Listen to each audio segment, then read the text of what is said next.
Welcome to the Turkish Get Up tutorial. I'm Jeff Ford, physiotherapist, strength and conditioning coach and kettlebell coach. And today I'm going to run through the complete Turkish Get Up tutorial. So we're going to start off with your setup position down on the ground. So you want to start next to your kettlebell and you're going to start off in the fetal position. So I'm going to roll over onto my side, the same side as the kettlebell is on.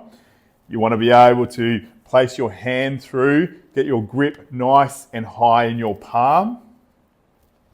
And then from there, you're going to roll onto your back, but keep this arm supported. So you shouldn't be holding it there. It should just sit nicely. That way you can take your time setting up. So in terms of your setup, you want to have your feet nice and wide apart, your legs nice and wide apart. And then from there, the side that you have the kettlebell on, you bring that knee up and place it onto the ground. It's going to be your launch pad for your initial movement, which is a roll. Then from there, you want to set out your arm, your non-weight bearing arm, and a nice little rough guide for where it should be is if you bend your elbow, keeping it where it is, you should be able to touch your fingertips to your hip. So if it's too high, you won't be able to reach your hip. If it's too low, you go past your hip. So just roughly to your hip, and that's usually a good starting point. Then when you press the bell up, usually you try and use both hands a bit here, especially as the bell gets a bit heavier, and then recheck that position of your hand.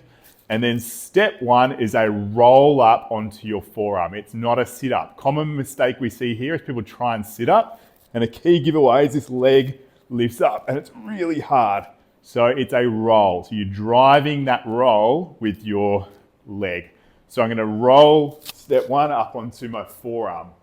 From there, come up onto my hand, and this part, you're going to sweep your knee underneath you to create a triangle. So if I look at between my right foot, my left knee and my left hand, it roughly creates a nice triangle. And then from there, I'm going to hinge back to take the weight off this hand and come up nice and tall. Then from there, I want to close the gate. So stepping around so that everything's lined up nicely. And I can stand tall. Then to reverse back down, so tap your leg, it reminds you which leg's got to step back. Open the gate. Now this part, slide your hand down your thigh and reach out. That way you're weight bearing again on that hand. Sweep the heel through, come down onto your forearm and back down onto your back. Then bring that kettlebell down till the arm's resting on the ground and you can roll over onto your side. That people often struggle with is here, where you come up onto your knee. So as I sweep my knee underneath, lifting up and I'm coming underneath like that. So what people often do is they see a video of people doing it on social media and they tend to do this extravagant big hip thrust. They call it the French hip thrust. It's like, oh. But you don't need to do that. You actually want to come underneath in one fluid movement. As the weight gets heavier, you want to keep moving. So it's underneath yourself. And then from there, you also want to check on your alignment. So this, for me, the right hand, the right knee, and the right foot should be in a nice straight line. And then this left foot should be straight out from my knee, roughly. So it makes a bit of a triangle shape. Okay, so that's a nice stable position. I also want to make sure that this thigh is nice and vertical. So often when people bring that foot underneath, they take it too far back and you can't support any weight on it. So you want to get it in line with your other foot, this foot here, and my right knee should form a nice straight line. Probably the part of the Turkish Get Up that people struggle with most is the roll up onto the forearm.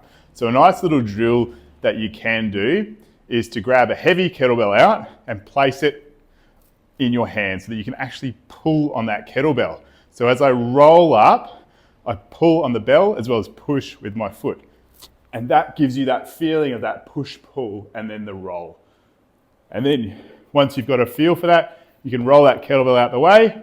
And then what you want to do is re-grip the ground. So as I go to roll, I'm thinking about gripping my hand onto the ground to help with that roll up onto the forearm. Another issue that people have is as you come down onto your hand and then go to sweep the leg through, people sweep the foot too far through. and then you run out of room. So on my right elbow here, as I try and come down, I've run out of room on my arm here.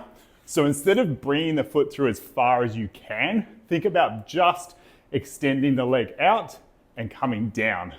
Then as you come down from there, think you've got a little bug underneath your hand. You're gonna squish that bug to realign the arm, and then you've got plenty of room to push back down, control that descent down. And especially as that kettlebell gets a bit heavier, you really need to be able to control that descent down.